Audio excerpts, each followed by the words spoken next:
गिलगित बल्तिस्तान को हमेशा दिल से लगाए रखा। सड़कों की मौजूदा हालत देखकर अफसोस हुआ। नवाज शरीफ किसी की बुराई करके नहीं, अपनी कारकर्दगी पर वोट मांगता है। सदर नून लीग नवाज शरीफ का गिलगित बल्तिस्तान में अवामी इज्तिमा से खिताब। कहा, सियासी जमात या हुकूमत पर तनकीद नहीं करना चाहता, दिल चाहता है पूछूं कि इस खित्ते को नजरअंदाज क्यों किया गया। आज स्कर्दू का सफर चंद घंटों में मुकम्मल हो जाता है। माजी में यही सफर कई घंटों पर मोहित होता था।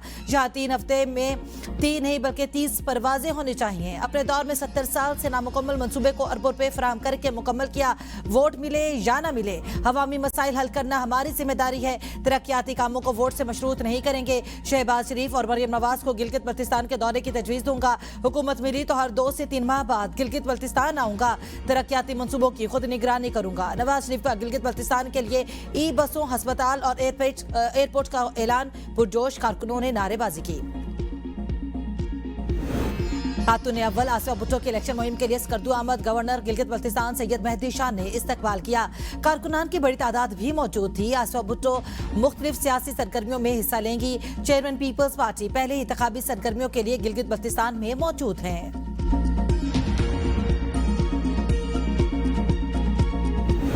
चेयरमैन पीटीआई बैरिस्टर गोहर आज शिगर का दौरा करेंगे। पीटीआई शिगर के हिमायत याफ्ता आजाद उम्मीदवार हसन शिगरी एडवोकेट की इंतखाबी मुहिम में हिस्सा लेंगे। बैरिस्टर गोहर कॉर्नर मीटिंग से खिताब करेंगे।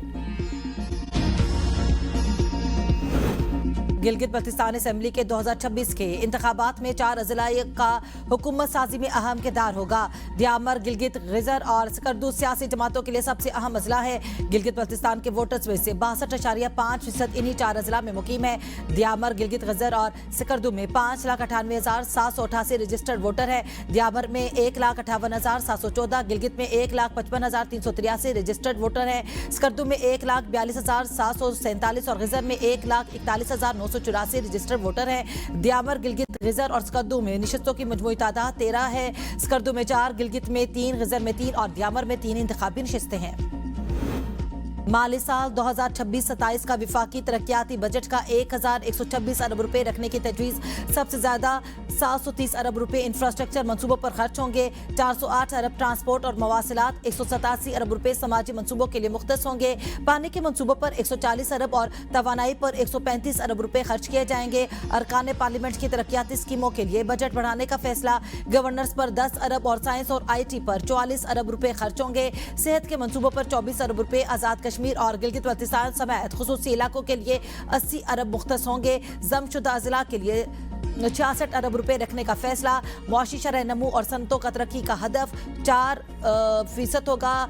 ज़राअत के शोबे में 3.8% मुकर्रर है। खिदमात के शोबे के लिए 4.2% का टारगेट है। कौमी इक्तिसादी सर्वे 2025-26 के अहम नकात सामने आ गए। ज़राई शोबे की शरह नमू में 2.9% रही। फसलों की मजमूई पैदावार में 0.6% इजाफा। गंदम कार्ड्स का रकबा 4.4%, पैदावार 4.3% बढ़कर 2 करोड़ 96 लाख टन रही। चावल की पैदावार में 2.8%, गन्ने की पैदावार में 6.2% इजाफा हुआ। पैदावार 8 करोड़ 94 लाख टन रिकॉर्ड। मकई की पैदावार में 2.7% कमी। कपास की पैदावार में 0.5% कमी। चने की पैदावार में रिकॉर्ड 50.4% इजाफा। आलू की पैदावार 27%, आम 11% और केले की पैदावार 30% बढ़ गई। लाइव स्टॉक शोबे की शरह नमू 3.8% रही। रवा माली साल गधों, घोड़ों, खच्चरों समेत दीगर जानवरों की तादाद में इजाफा हुआ। लाइव स्टॉक शोबे की शरह नमू 3.8% रही। रवा माली साल माहीगीरी के शोबे ने 1.7% नमू रिकॉर्ड किया। नए माली साल 2026-27 के बजट के लिए अहम मुआशी अहदाफ मुकर्रर। 4,715 अरब रुपए का कौमी तरक्याती आउटले मंजूर। मुआशी शरह नमू का हदफ 4% तजवीज़। अवाम से सरचार्ज कीमत में सालाना 2,156 अरब रुपए वसूल करने का प्लान। ज़राअत का हदफ 3.8%, सनत 4%, सर्विसेज का 4.2% मुकर्रर। विफाक PSDP के तहत 1,126 अरब रुपए। सूबाई हुकूमतें तरक्याती मंसूबों पर 3,138 अरब खर्च करेंगी। पंजाब तरक्याती बजट पर 1,450 अरब रुपए, सिंध 816 अरब रुपए, खैबर पख्तूनख्वा 564 अरब और बलूचिस्तान तरक्याती बजट पर 308 अरब रुपए खर्च करेगा। विफाकी सरकारी इदारे आइंदा एक हफ्ते में ईरान के साथ मुआहिदा हो जाएगा। सदर ट्रंप पर उम्मीद। अमेरिकी टीवी को इंटरव्यू में कहा, मुआहिदे के बाद जंगबंदी में तोसी की जाएगी, आबनाए हुर्मुज़ खोल दी जाएगी। ईरान से मुज़ाकरात तेजी से जारी हैं। पैगामात में ताअत्तुल के ईरानी फैसले से कोई मसला नहीं। पैगामात की मअतली का मतलब यह हरगिज नहीं कि अमेरिका फिर से फौजी कार्रवाइयां शुरू कर दे। इस्राएली वज़ीर-ए-आज़म से टेलीफोन गुफ्तगू के बाद ट्रंप ने कहा, नेतन्याहू से नतीजाखेज बातचीत हुई। बैरूत में फौज नहीं भेजी जाएगी। जो फौजें रास्ते में थी उन्हें भी वापस मोड़ दिया गया है। मेरी हिजबुल्लाह के साथ भी अच्छी गुफ्तगू हुई। दोनों एक दूसरे पर हमले नहीं करेंगे। हिजबुल्लाह ने बाहमी जंग बंदी को अमरीकी तजवीज़ कबूल कर ली।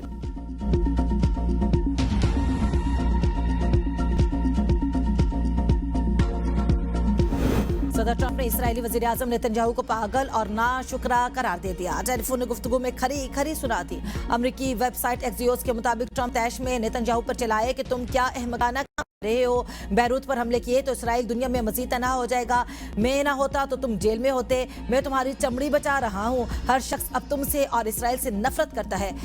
जो अब में इस्राएली वज़ीर-ए-आज़म याहू ओके ओके कहते रहे। ट्रंप से बेइज्जती के बाद नेतन्याहू की ढिठाई बरकरार। लेबनान के इलाके ज़ाहिया पर हमलों का हुक्म। एक्स पर बयान में कहा कि हिजबुल्लाह ने हमले बंद ना किए तो बैरूत में दहशतगर्द अहदाफ को निशाना बनाएंगे। हमारा मौक़िफ़ तब्दील नहीं हुआ। इसराइली फोर्सेस जनूबी लेबनान में तयशुदा मंसूबे के मुताबिक कार्रवाइयाँ जारी रखेंगी। इसराइली वज़ीर दिफा कहते हैं, ट्रंप को ना कहने का वक्त आ गया। सियोनी हमलों में मजीद 12 अफराद शहीद, 35 जख्मी। सोर में हस्पताल समेत 3 इमारतें तबाह। हिजबुल्लाह का तारीखी अल-शकीक किले पर हमला, 1 इसराइली फौजी हलाक, 3 जख्मी। ईरान ने अमेरिका से मुज़ाकरात लेबनान में इसराइली कार्रवाइयां रोकने से मशरूत कर दिए। सालिसों के जरिए जारी मुज़ाकरात रोक दिए। आबनाए बाबुल मंदब समेत दीगर महाज खोलने पर गौर। वज़ीर ख़ारजा अब्बास अराग़ची कहते हैं, जंगबंदी मुआहिदे में लेबनान भी शामिल है।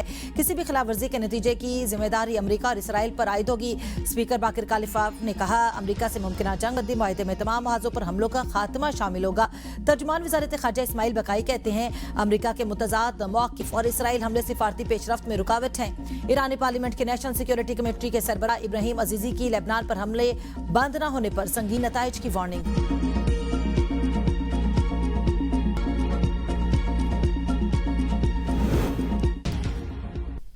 वज़ीर दाखिला मोहसिन नकवी का नेशनल पुलिस अकेडमी इस्लामाबाद का दौरा। अपग्रेडेशन प्रोजेक्ट से मुतालिक जायजा इजलास में एलीट स्कूल की फायरिंग रेंज और बाउंड्री वॉल को 2 माह में मुकम्मल करने का टास्क दे दिया। तमाम क्लासेज रूम को जदीद IIT सहूलियात से लैस करने की हिदायत। सियासत के बाद शेख रशीद वकालत के मैदान में एंट्री के लिए तैयार। रावलपिंडी डिस्ट्रिक्ट बार में रुकनियत की बहाली की दरखास्त दे दी। कहा, यह जिंदगी का एक अजूबा काम है जो मुझे बहुत पहले करना चाहिए था। मुझे बार की रुकनियत 50 साल पहले हासिल करनी चाहिए थी। सिर्फ सरदार रजा की चैम्बर में बैठकर प्रैक्टिस करूंगा। माली तंगी भी बाप के नानो नफका की जिम्मेदारी खत्म नहीं कर सकती। बाप पर अपने नाबालिग बच्चे का नानो नफका मुस्तकिल जारी रहने वाला इलाही फरीजा है। कुरान और सुन्नत के अहकामात के तहत बाप की जिम्मेदारी से बरीउज़्ज़िम्मा नहीं हो सकता। लाहौर हाई कोर्ट ने फैमिली और एपलेट कोर्ट का फैसला बरकरार रखते हुए बाप की पिटीशन खारिज कर दी। अदालती फैसले में सूरह बकरा, सूरह अल तलाक और अहदीस नबवी सल्लल्लाहु अलैहि वसल्लम पेट्रोलियम मसनूआत की कीमतें कम से कम 1 माह के लिए मुकर्रर की जाएं। कमीशन मौजूदा मुकर्ररा शरह के बजाय फीसद की बुनियाद पर मुकर्रर किया जाए। All Pakistan petrol pump owners association की हुकूमत से मुतालिबात, फ्रेंचाइज एग्रीमेंट और फीस को फौरी खत्म किया जाए। पेट्रोल पंप मालिकान को रिफाइनरियों से बराह रास्त पेट्रोलियम मसनूआत खरीदने की इजाजत दी जाए।